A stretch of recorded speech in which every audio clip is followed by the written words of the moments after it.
할렐루야. 저는 오늘 본문 말씀을 중심으로 특효약을 찾아라. 아주 제목만 들어도 은혜가 됩니다.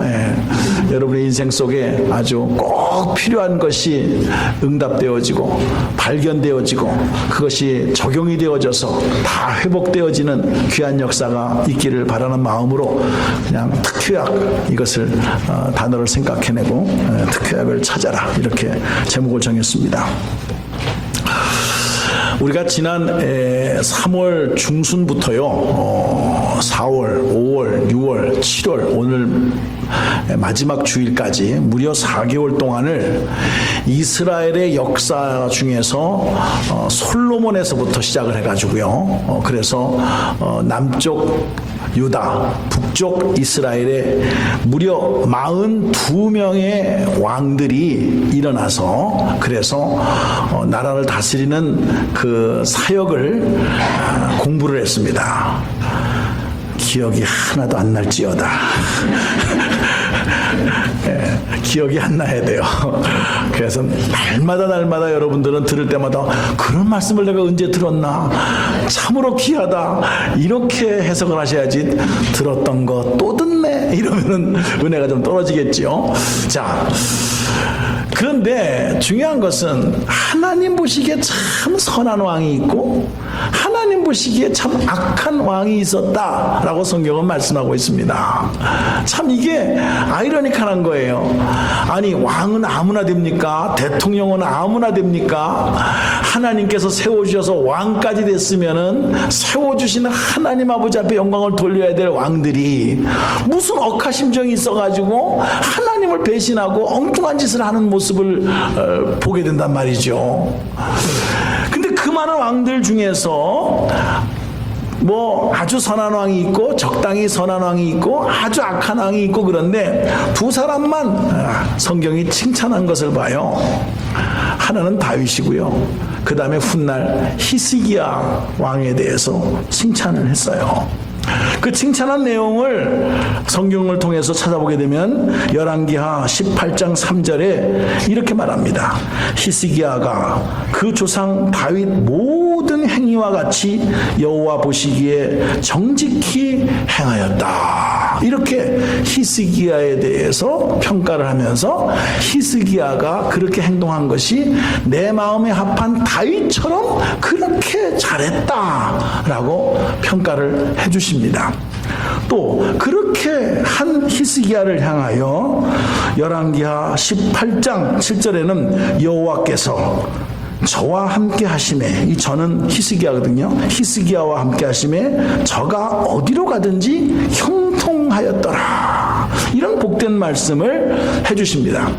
저는 오늘 히스기야만이 아니라 여러분들이 정말 하나님의 마음에 합한 자가 되어져서 그래서 내가 너의 하는 모든 일을 내가 형통케 하겠다라는 복된 말씀이 들려지기를 주님의 이름으로 축복합니다.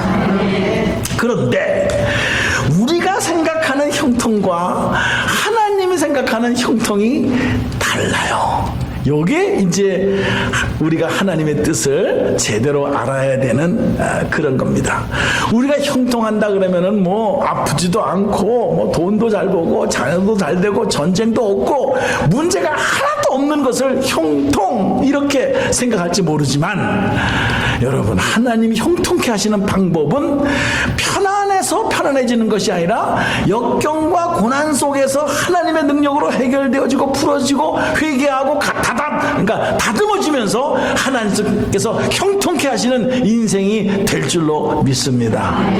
그래서 성경을 보게 되니까 그렇게 형통케 했던 그런 이 히스기야가 죽을 병에 걸렸다. 이렇게 성경은 말씀하고 있는 거예요. 생각해보면 히스기야가요 그런 죽을 병에 걸릴 것만큼 그런 세상적으로 말하는 그런 나쁜 짓을 한 게 하나도 없어요. 무너진 그 성전을 갖다가 보수를 하면서 시작을 했고요. 6월절에 그 하나님 앞에 드려지는 귀한 예배를 정말 회복시켰고요. 그 다음에 이웃나라가 쳐들어왔을 때 주님 앞에 기도함으로 말미암아 한 방에 물리친 그런 능력에 존경받는 왕으로서 인정받았던 사람이에요. 어느 날 그 히스기야에게 육신의 병이 걸렸어요. 영적인 병이 아니라 육신의 병이 걸렸어요. 근데 그 병이 아주 중한 병이었다, 이렇게 성경은 말씀하고 있어요. 감기 정도 걸리는 그런 가벼운 병이 아니라는 거예요. 죽을 병이라고 그랬고, 어떻게 말했자고 한다면 이사야 선지자를 통해서 예언을 하기를, 하나님께서 너 5, 6년 안에 죽을 거다, 그러니 빨리 유서를 써가지고 죽을 준비를 해라, 이런 말까지 듣게 되어졌어요. 여러분, 아무리 왕이면 뭐예요? 죽는데. 정치 문제도 아니고 경제 문제도 아니고 내가 신앙이 뭐 잘못되어져서 종교적인 문제도 아니에요. 가장 나하고 가까운 생명의 문제예요. 죽느냐 사느냐라고 하는 문제예요. 히스기야 입장에서 볼 적엔 최고의 현실적인 인생의 문제였어요. 건강을 잃으면 다 잃는다는 말도 있지만요, 죽음은 건강도 다 잃어요. 끝나는 거예요. 생각해 보세요. 지금 이 나이대가 어느 때냐? 39살 나이대예요. 한참 일할 나이대예요. 하나님의 능력과 지혜를 가지고 정치가 안정됩니다. 그리고 경제도 안정됩니다. 살만 납니다. 백성들이 히스기야 하면서 인기도, 인기 투표를, 국민 투표를 하게 되면 아마 99% 올라갔을 거예요. 그런 인기도가 올라갈 때에, 아니 이게 웬 말입니까? 병이 걸렸는데 죽을 병이라니. 갑자기 찾아온 이 질병 앞에 히스기야는 무척 당황합니다. 어떻게 하면 좋습니까? 사랑하는 성도님들, 참 우리는 인생이라는 것을 너무 쉽게 생각하는데 이상하게 이런 말 많이 듣지 않습니까? 살만하니까 아프네, 이러는 거예요. 이제 좀 이민생활에서 고생 끝, 행복 시작, 꼭 이럴 때 아프단 말이에요. 참 인생이라는 게 그렇게 쉬운 게 아니에요. 뭐 하나 다 풀려서 좀 이제 좀 안심 좀 해야 되겠다 싶을 때 뭐 하나가 또 땅 터져가지고 그렇게 살아가는 모습을 봐요. 사랑하는 성도님들, 히스기야의 이야기가 히스기야에만 얘기가 아니라 우리의 이민의 삶 속에서, 아니 우리 인생 자체 속에서 누구나 다 겪고 당할 수 있는 일이다 라고 생각이 된다면, 우리는 이 문제를 어떻게 받아들이고 어떻게 해석을 해야 될 것인가 라는 문제를 세 가지 면에서 생각해 보도록 하겠습니다. 제일 첫 번째가, 우리가 어려운 일을 당할 때 이게 그냥 우연히 생긴 거다라고 이렇게 생각하지 마세요. 세상은 팔자다 뭐다 별소리다 하지만은 절대로 거기에 여러분 귀 기울이지 마세요. 마음 뺏기지 마세요. 반드시 여러분들이 하나님의 자녀라고 한다면은 생, 사, 화, 복을 주관하시는 분이 하나님이시요, 생명의 주관자는 하나님이시요, 열면은 닫을 자 닫으면 열 자가 없는 철장 권세를 가지신 분이 하나님이시라고 한다면은, 그 하나님의 자녀가 이 땅에 살면서 어려운 일을 당했다라고 할 때는 반드시 뜻이 있다라는 거예요. 반드시 하나님의 계획이 있다는 사실을 믿으시기 바랍니다. 하나님의 의도를 정확하게 알아야 된다라는 것이 오늘 우리가 특효약을 찾는 데 있어서 제일 첫 번째로 우리가 생각해야 될 것이라는 겁니다.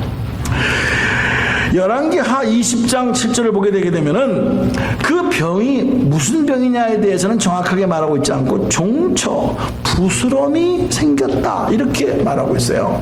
근데 이 부스럼이 생긴 이것이 무슨 뭐 죽을 병이 아니고 가려웠는데 죽을 병입니까? 근데 이게 죽을 병이라는 거예요.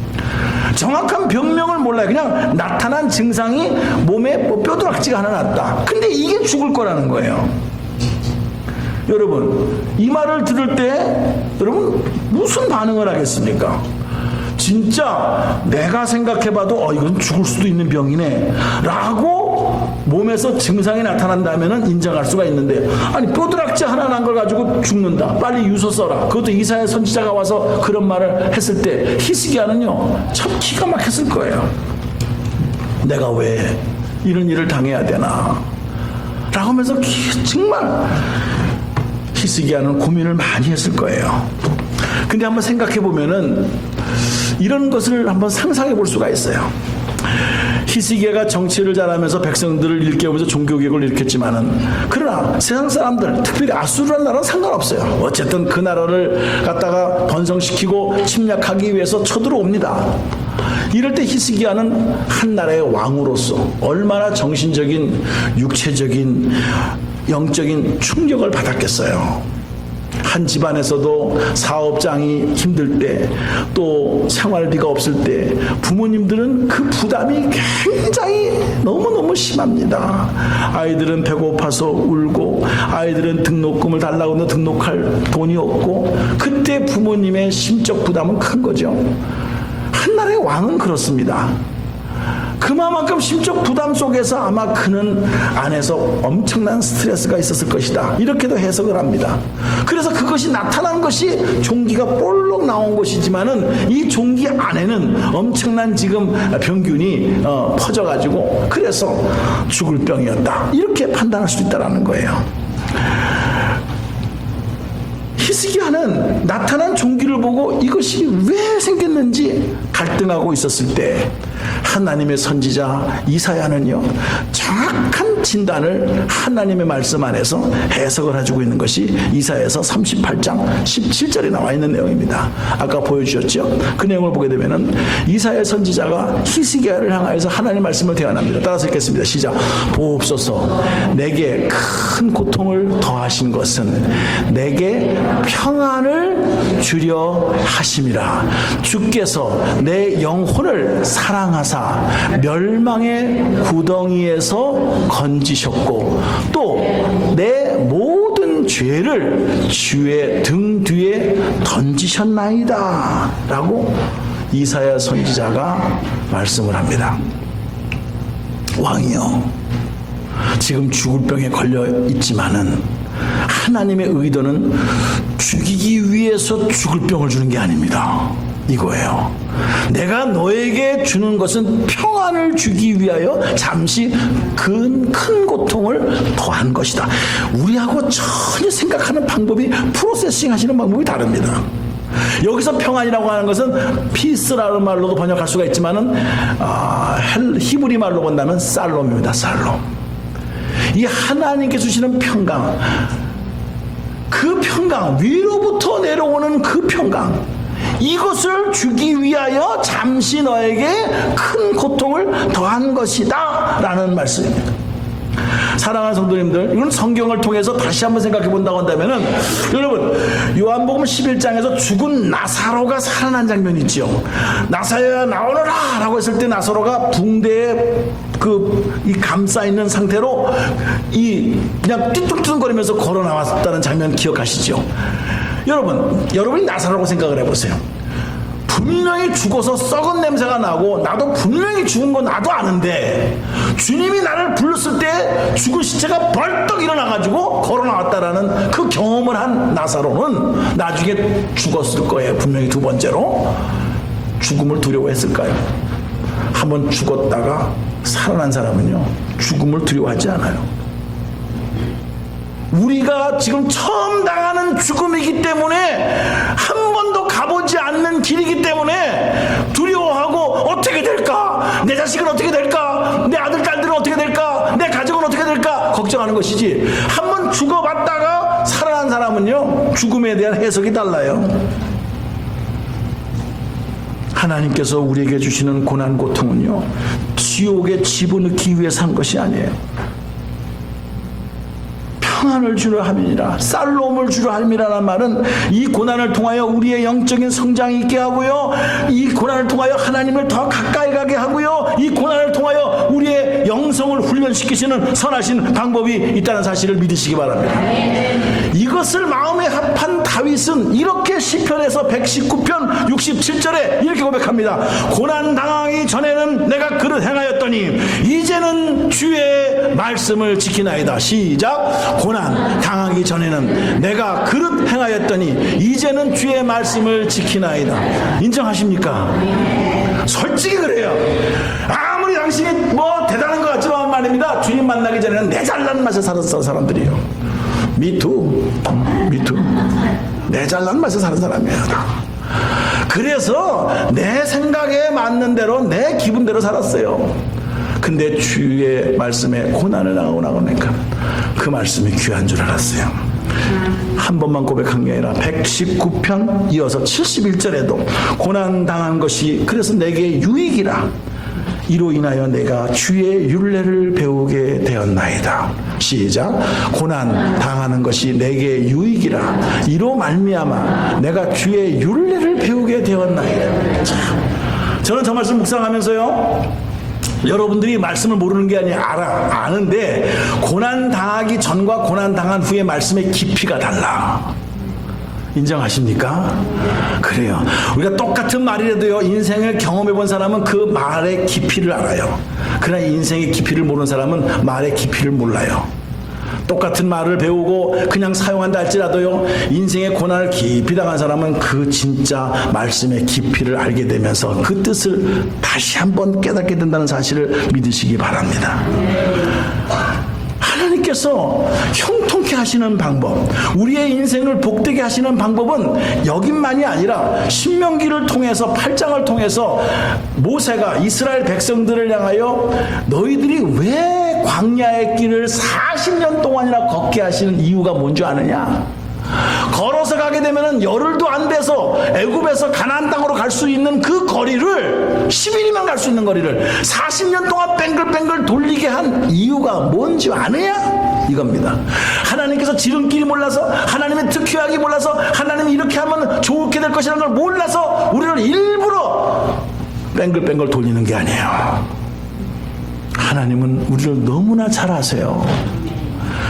거기에 세 가지로 그 이유를 말씀해주고 있는데, 제일 첫 번째 신명기 8장 2절에 너희를 겸손케 하기 위해서 내가 너희를 바로 가게 하지 아니하고 40년 동안을 광야 생활을 하게 했다라는 거예요.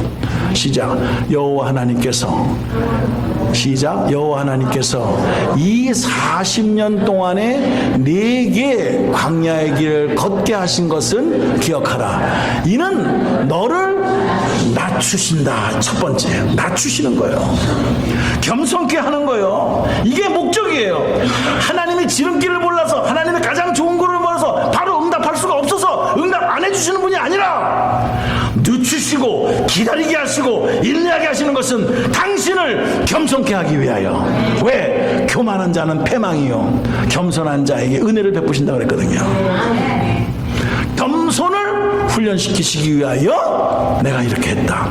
두 번째로 또 2절에 가서 또 한 번 하는 것은 너를 시험하사 네가 하나님의 말씀을 듣는지 안 듣는지, 지키는지 안 지키는지를 내가 확인하고자 한다. 이어서 시작. 낮추시며, 시작. 너를 시험하사 내 마음이 어떠한지, 그 명령을 지키는지 지키지 않는지 알려 하심이라. 믿으십니까? 아멘. 이게 두 번째예요.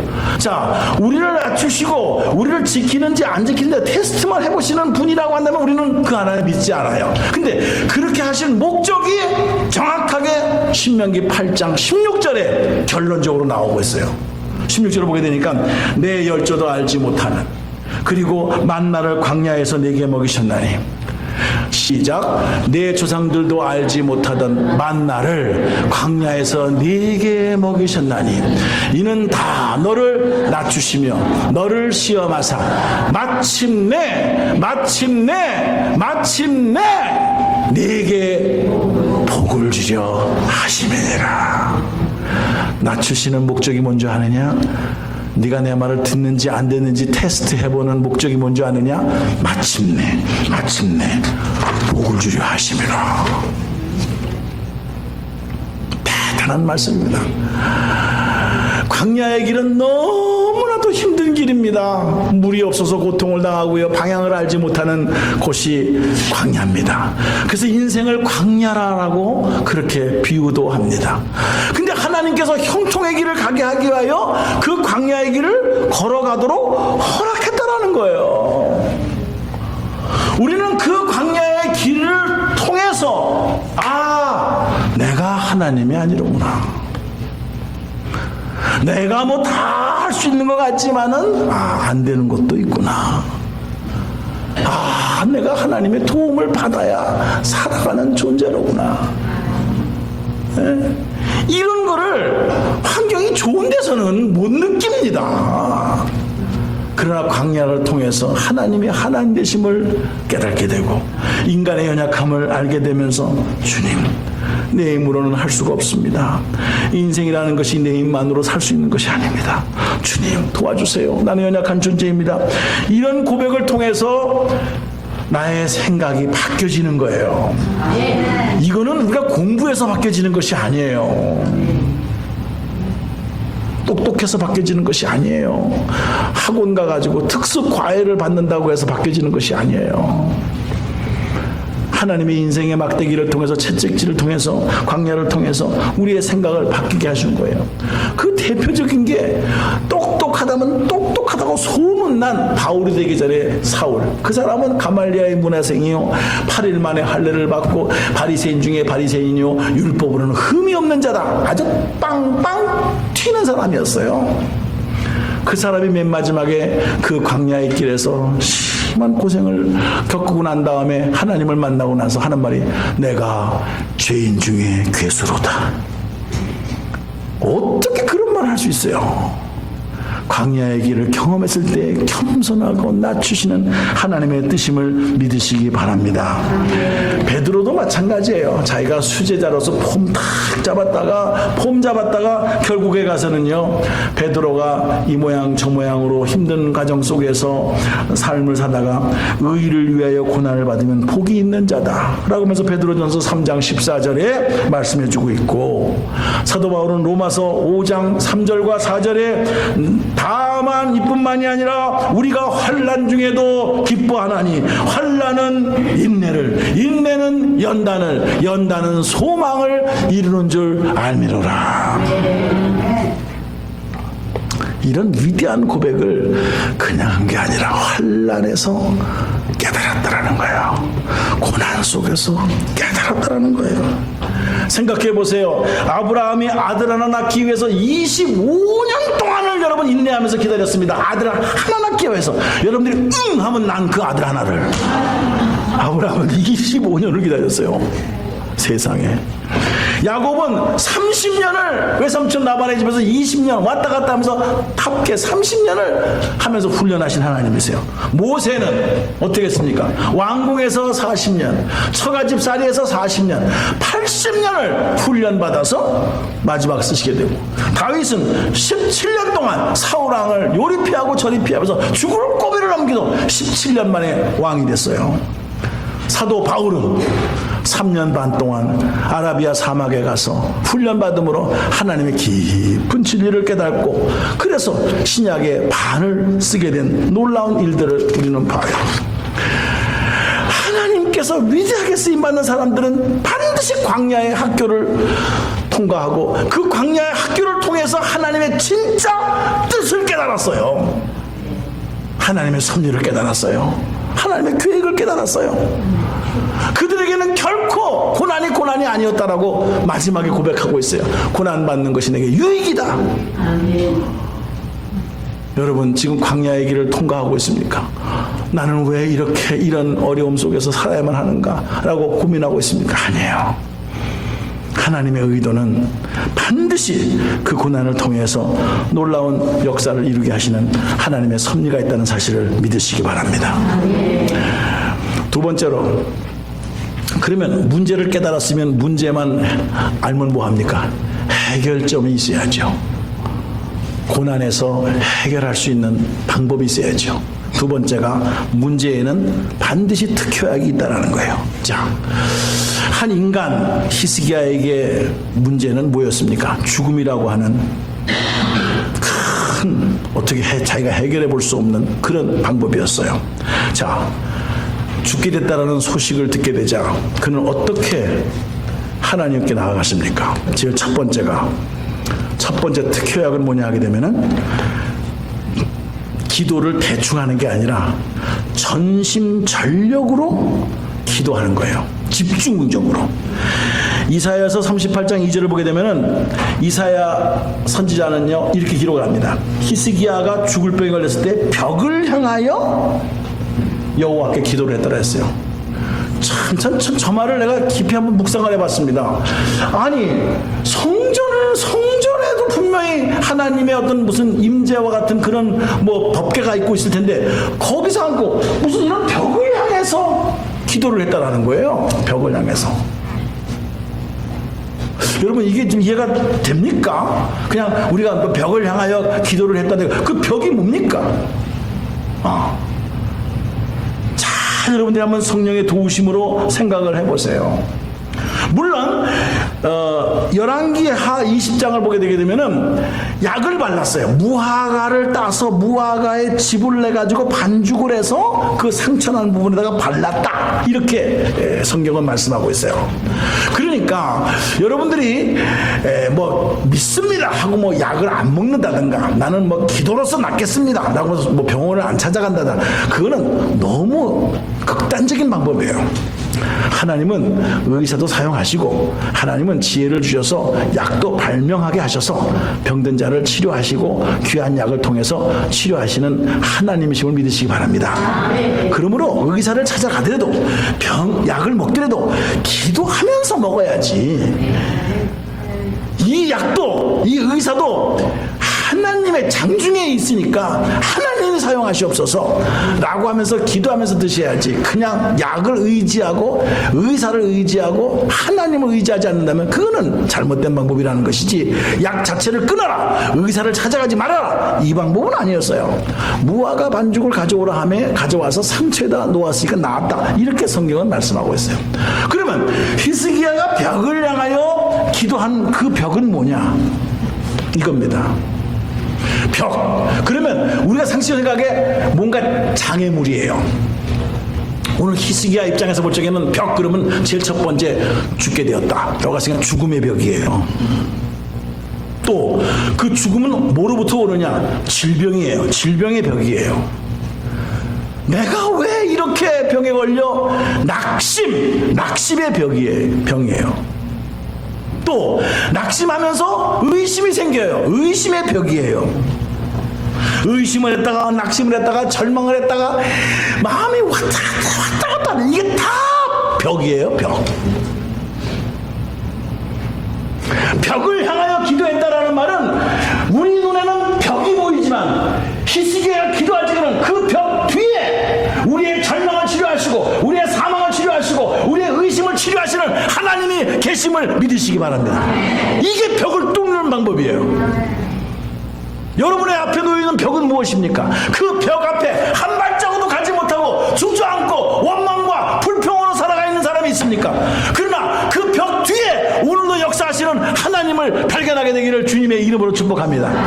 이 벽이에요, 이 벽. 저는 그렇게 깨달았어요. 그 벽을 하여 하나님 도와주세요. 나의 절망의 벽, 의심의 벽, 낙심의 벽, 이 벽 뒤에 살아계신 하나님, 치료하시는 하나님이심을 믿습니다. 두 번째로 특효약은 뭡니까? 그는 전심으로 기도했지만 통곡하면서 기도했어요. 얼마나 그 마음이 아픈지 하나님 아버지 앞에 간절히 기도하면서 얼마나 그게 고통스러운지 뼈를 깎는 듯한 그런 고통 속에서 하나님 아버지 앞에 간구했던 내용이 이사야서 38장 13절에 나오고 있어요. 내가 아침까지 견디어 싸우나 주께서 사자같이, 어른거리는 사자같이 나의 모든 뼈를 꺾으셨으니 나의 명이 조속간에 미치리이다.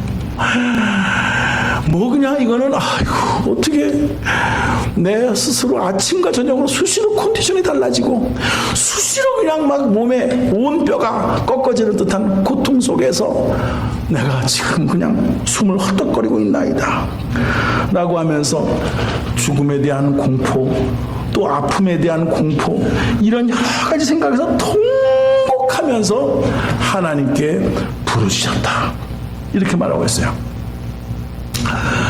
저는요, 이 말씀을 생각하면서 우리가 진짜 이 세상을 살면서 진짜 흘리는 눈물이 참 많더라고요. 내가 보니까 여러분은 무엇으로 눈물을 그동안 흘렸습니까? 그런데 똑같이 똑같은 눈물이라도 그 눈물의 질이 달라요. 고귀한 눈물이 있고요, 그냥 쾌락적인 눈물이 있고요, 뭐 심통치도 않은 눈물이 있어요. 똑같은 눈물인데. 근데 오늘 저 눈물은 하나님을 향하여 흘리는 눈물이에요. 여러분은 무엇을 위해서 눈물을 흘려봤습니까? 신세 타령을 위해서 흘리는 눈물, 팔자를 타령하면서 흘리는 눈물, 원망의 눈물, 시기의 눈물, 별 눈물이 많아요. 근데 하나님을 향하여 눈물을 흘리면서 기도하는 거, 저는 가장 아름다운 특효약이다, 이렇게 생각을 해봅니다. 세 번째로 특효약은요, 참 이거는 우리가 본받아야 돼요. 신나게 놀고 지멋대로 놀고 자기 생각대로 놀다가 아프니까 주여 이러면 안 된다 이거예요. 뭐 하는 짓이요? 하나님도 아세요. 히스기야가 어떻게 했는지 아십니까? 세 번째 특효약은, 하나님 그래도 완벽하지 않지만 내가 건강할 때 주님을 위하여 열심히 수고하고 노력한 거, 그거는 좀 크레딧을 줘야 되잖아요. 내가 그동안에 행한 것을 근거로 해서 기도를 했다라고 성경은 말씀하고 있어요. 이사야서 38장 3절을 보게 되니까 이사야 선지자가 기록하기를 히스기야가 과거에 그렇게 하나님 보시기에 정직하게 마음에 합한 짓을 했다라는 거예요. 시작. 이르되 여호와여 구하오니 내가 주 앞에서 진실과 전심으로 행하며 주의 목전에서 선하게 행한 것을 기억하옵소서 하고 히스기야가 심히 통곡했다. 이게 세 번째 특효약이에요. 기도했다, 전심으로 기도했다, 통곡하면서 기도했다. 세 번째 특효약은, 내가 그래도 하나님 완벽하진 않지만 진심과 전심으로 하나님을 향하여 했는데 주님 연장시켜 주셔야지요, 치료해 주셔야지요, 나를 불쌍히 해 주시옵소서. 최소한도 이런 기도가 나오기를 주님의 이름으로 축복합니다. 좀 아프면은 양심이 찔려, 난 죽어도 싸요. 내가 한 게 뭐 있어야죠. 한 게 없으니까 할 말도 없는 거요. 그러니까 난 죽어야 싸요. 기도도 안 해. 그리고선 죽어야 싼다니까 본인이 이실직고를 하는 거예요. 그래야 되겠어요. 여러분 할 일이 많은데. 히스기야는요, 아수르가 쳐들어왔을 때 기도로서 큰 영적 체험을 하면서 하나님께서 나의 기도를 들으시고 한 방에 18만 5천 명을 그냥 한 방에 날려버립니다. 그런 역사를 체험했어요. 이야, 하나님께서 히스기야의 기도를 들으시고, 히스기야 그 기도를 들으시고 이사야서 38장 5절에는요 하나님께서 내가 내 기도를 들었고 내가 너의 눈물을 보았노라, 내가 너의 수완을 15년을 더해 주겠노라. 너무 멋있잖아요. 우리가 믿는 하나님, 우리의 기도를 들으시는 하나님은 살아계신 하나님을 줄 믿으시기 바랍니다. 여러분들이 전심으로 하나님을 찾으면 만나게 되는 줄로 믿으시기 바랍니다. 왜? 그분은 살아계신 하나님이세요. 그렇게 기도했을 때 하나님께서 기도 따로 응답 따로가 아니라 정확하게 이사야 선지자를 통해서 말씀해 주셨어요. 내가 너의 눈물을 보았다 그랬어요. 내가 너의 기도를 들었다 그랬어요. 그리고 내가 너에게 15년을 연장시켜 주겠다 그랬어요. 히스기야에게 육체의 시간이 15년이 연장된 것이지만 우리에게는 예수 그리스도 안에서 eternal life. 전혀 놀라지 않아. 다시 한번 하겠습니다. 히스기야에게는 육체의 생명이 겨우 15년 연장됐지만 우리는 예수 그리스도 안에서의 eternal life, 영생을 연장시켜 주는 줄로 믿어요. 보장된 줄로 믿어요. 아멘입니까? 감격이 없습니까? 할렐루야. 지금도 며칠 더 살라고, 이 지구촌에는 수많은 병원에서 며칠 더 살라고 요만한 거에 5,000불짜리, 요만한 거에 10,000불짜리 약을 얼마나 투여를 하는데 우리는 예수 그리스도의 이름으로 영원한 생명을 선물로 받았는데 감격이 없습니까? 이거는요 진짜 대단한 거예요. 하나님께서 우리에게 특효약을 주셨습니다. 말씀과 기도와 말씀이라는 그 특효약을 주셨어요. 오늘도 아침에 성경 공부했지만 말입니다.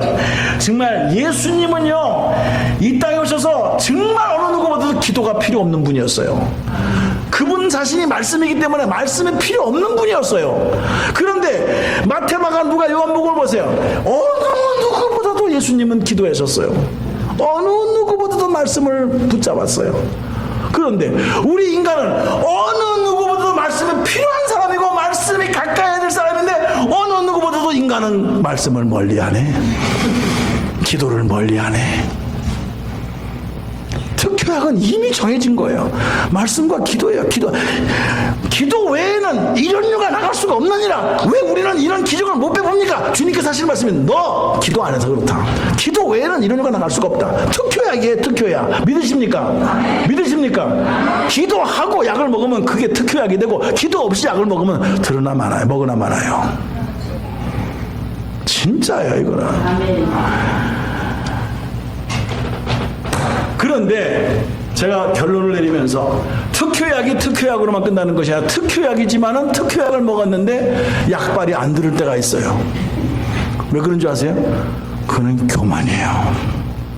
참, 성경은 정확하게 말합니다.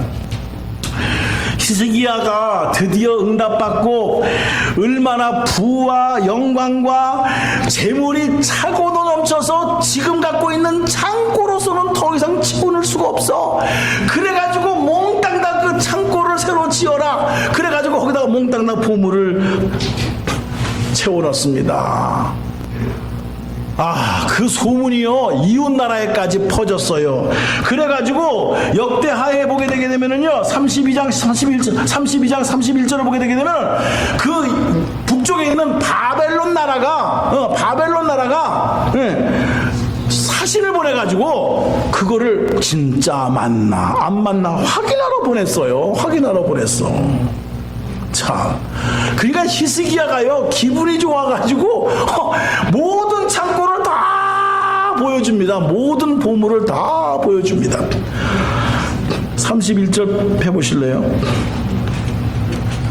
31절 없으면은요, 이사야서 39장 1절을 보시게 되면은 이렇게 써 있어요. 그때 발라단의 아들 바벨론 왕 무볼락 발라단이 히스기야가 병들었다 나았다 함을 듣고 글을 쓰고 예물과 함께 보냈어요. 그러면서 히스기야 왕 앞에 가서 이렇게 얘기를 합니다. 왕이시여, 오늘 우리 바벨론 왕이 당신이 죽을 병에 걸렸는데 낫다라는 소식을 듣고, 또 이렇게 작은 나라가 어떻게 아수르 18만 5천 명을 한 방에 물리치면서 이 작은 나라가 건재할 수 있었는지 정말 그것을 알고 싶어서 보물과 찬사와 축하의 글을 가지고 왔나이다, 이렇게 했어요. 히스기야가 입이 이렇게 찢어집니다. 좋아, 그래 인제 알았느냐? 그러면서 네가 이왕 왔으니까 내가 얼마나 부자인지 한번 내 창고를 보여줄게. 그리고서는 그 창고를 다 보여줍니다. 금은보화를. 근데 이 사람이 바벨론의 사신이 아니라 간첩이에요. 첩자예요. 저게 작은 나라가 뭐가 있어서 저렇게 세력을 키웠지? 그 정보를 알기 위해서 온 거예요. 근데 그거를 히스기야는 순간적으로 헷갈락 하는 바람에 판단하지 못해요. 그거를요, 성경은 정확하게 말합니다. 역대하 32장 31절에 그러나 바벨론 방백들이 히스기야에게 사자를 보내요. 그 땅에서 나타난 이적을 물을 때 하나님이 히스기야를 떠나시고 그 심중에 있는 것을 다 알고자 하사 시험하였더라. 야, 우리가 여기서 진짜 교만이라는 것이 얼마나 무서운 거냐라는 거. 아무리 특효약을 먹어도 효과가 없이 사라져버릴 수 있는 가장 무서운 병 중의 병은 교만이에요. 만일에 저는 이렇게 생각을 해봤어요. 만일에 이렇게 한번 생각을 해보세요. 중요한 겁니다. 오늘 바벨론 사신이 왔습니다. 그러면서 아부를 떱니다. 어째서 그런 일이 있을 수가 있었죠? 말씀해 주시옵소서. 우리 왕이 이 예물과 이 글을 써시면서 축하하고 그러면서 왕의 이름을 높이기 위해서 우리가 왔나이다. 고개를 탁 칠 때 히스기야가 이렇게 말을 했다고 상상을 해보세요. 잘 들으세요. 내가 아수르의 그 18만 5천 명을 물리친 것은 내가 한 것이 아니라 내가 믿는 하나님이 천군 천사를 동원하여 한 방에 쓸어버려 주신 줄로 믿습니다. 내가 불치병에 걸려서 내가 죽을 수밖에 없었던 것이지만 나의 기도를 들으시고 여호와께서 태양을 옮기면서까지 15년을 연장시켜 주셔서 그래서 내가 오늘 이렇게 살아있습니다. 그 하나님을 나는 찬양하고 그 하나님을 믿고 그 하나님으로 살아계심을 믿습니다. 이렇게 고백을 했다고 한다면 바벨론 사신이 와가지고 그 소리를 듣고 야 히스기야 왕을 건드리고 유다 나라를 건드리는 게 중요한 게 아니라 그 위에 계신 하나님을 건드리는 거로구나. 우리가 잘못 생각했다가는 이거 하나님이 우리를 치면은 그냥 뭐 더 아주 그냥 엉망이 되겠구나. 이렇게 생각하면서 감히 상상도 못하고 돌아갔을 거예요. 근데 히스기야가 되게 하신 하나님의 이름을 존귀 여기고 그분을 자랑한 게 아니라 내가 이렇게 부자가 됐어, 내가 이렇게 건강해서 나서 자기 자랑해버렸어요. 자기 자랑으로 끝났어요. 생각해보세요. 히스기야가 된 게 히스기야가 잘나서 그렇습니까? 하나님이 세워주신 거예요. 히스기야가 잘나서 아수르 나라를 물리쳤습니까? 아니에요. 하나님이 물리쳐주신 거예요. 히스기야의 난게 약을 잘 써서 났습니까? 하나님이 고쳐주신 거예요. 우리가 이럴 수가 있다라는 거예요. 이게 여러분들이요, 이거 진짜 여러분들이 평생을 두고, 오늘 설교가 좀 길더라도 상관없어요. 여러분들이 확실하게 가슴판에 새기셔야 돼요. 이거 만일에 여러분들이 했다가는요, 예수 믿고 은혜 받고 뭐 풍성하게 되고 형통하게 다 됐다가 나도 모르는 사이에 교만이 들어와가지고 하루아침에 다 망할 수가 있어요. 너무 무서운 말씀이에요. 저는 이 한 인물을 압니다. 누군지 아세요? 여러분이 너무나 잘 아시는 사도 바울이에요. 그는 진짜 뜨는 사람이었어요. 진짜 무서운 것이 없는 사람이었어요. 진짜 아는 것도 많은 사람이었어요. 가말리아의 문화생이란 말은 하버드 대학 나온 사람이고요. 8일 만에 할례를 받았다는 말은 모태신앙이고요. 바리새인 중에 바리새인이란 말은 전통 가문에서 태어난 사람이라고요. 율법으로는 흠이 없는 사람이라니까 그는 진짜 말씀대로 살았던 사람이에요. 누구 하나 그 사람이 흠 잡을 사람이 없는 사람이에요. 그런데 그가 주님을 만나고 난 다음에 그 교만이 꺾어지게 되자 이렇게 갈라디아서 6장 14절에 고백합니다. 그러나 내게는 그리스도 예수 그리스도의 십자가 외에는 결코 자랑할 것이 없으니 그리스도로 말미암아 세상이 나에 대하여 십자가에 못 박히고 내가 또한 세상에 대하여 그러했다. 자기는 자랑할 게 없다라는 거예요. 세상에 뭐 하나 우리가 조금만 가졌어도, 뭐 하나 조금만 특기만 있어도, 뭐 잘나온 것에 떠드는 우리들이 십자가의 자랑 외에는 나는 아무것도 자랑할 게 없다라고 사도 바울은 교만을 꺾었어요. 하나님이 그렇게 사용하시는 걸 봐요. 우리는 얼마나 정말 자기 자랑에 뭐 조금 할 줄 알면은 그거 갖고 폼 잡고 그거 갖고 그냥 자기 사람 만들려고 그러고, 인간의 욕심이라는 것이 한두 끝도 없는데 나는 십자가 외에 자랑할 것이 없다. 실제로 자랑할 것이 없는 사람이 저런 말하면 능력이 안 되는데, 자랑할 게 너무 많은 사람이 자기는 십자가만 자랑한다고 하니까 그 말이 먹히고 들어가는 거예요. 목사도 마찬가지입니다. 제가 보니까 교회가 커지면은요, 하나님의 은혜로 된 것인데 목사가 완전 독재를 하고 있어요. 자기 자랑으로 가득 차요. 세상도 마찬가지입니다. 기업이 커지면은요, 뭐 너 아니면 사람 없어 하면서 그냥 사람을 무시하고 그냥 뭐 막 자기 멋대로 그냥 기업을 이끌어 가는 것을 봐요. 우리가 이거는 장담 못해요. 성령께서 다듬어 주시고 광야의 길을 통과할 때만이 깨달아지는 것이지, 나는 부자가 됐다고 해서 겸손할 것이다, 백만 여러분들이 그렇게 각오해 보십시오. 되는가? 아닙니다. 마귀는 끝까지 교만이라는 무기를 가지고요, 우리를 공격해 옵니다. 여러분들이 이거를 심각하게 받으시고 경계하셔야 됩니다. 숨이 맞춰지는 순간까지 우리는 내 평생에 주님 자랑하다 가겠습니다. 말씀을 마칩니다. 특효약은 말씀과 기도입니다. 근데 이거는 제가 마지막 기도하면서 이거는 오늘 아침에 말씀을 주신 거예요. 이게 거기 그 설교의 원고에 없어요. 근데 이게 뭐냐 하면, 문제가 생겼을 때 하나님께서는 말씀과 기도로 우리를 치료해 주시고 우리를 새롭게 해 주시고 우리를 낮추시는 특효약이 있습니다. 근데 더 좋은 특효약이 있어요. 뭔지 아세요? 아프기 전에 예방하는 게 최고 특효약이에요. 아프기 전에 여러분들이 하나님 아버지 앞에 경건의 훈련을 쌓으시고 말씀과 기도로 영적인 근육을 키우세요. 그게 가장 좋은 특효약입니다. 이런 복된 인생이 되기를 주님의 이름으로 축복합니다. 기도하겠습니다. 자비로우신 하나님 아버지, 은혜를 감사합니다.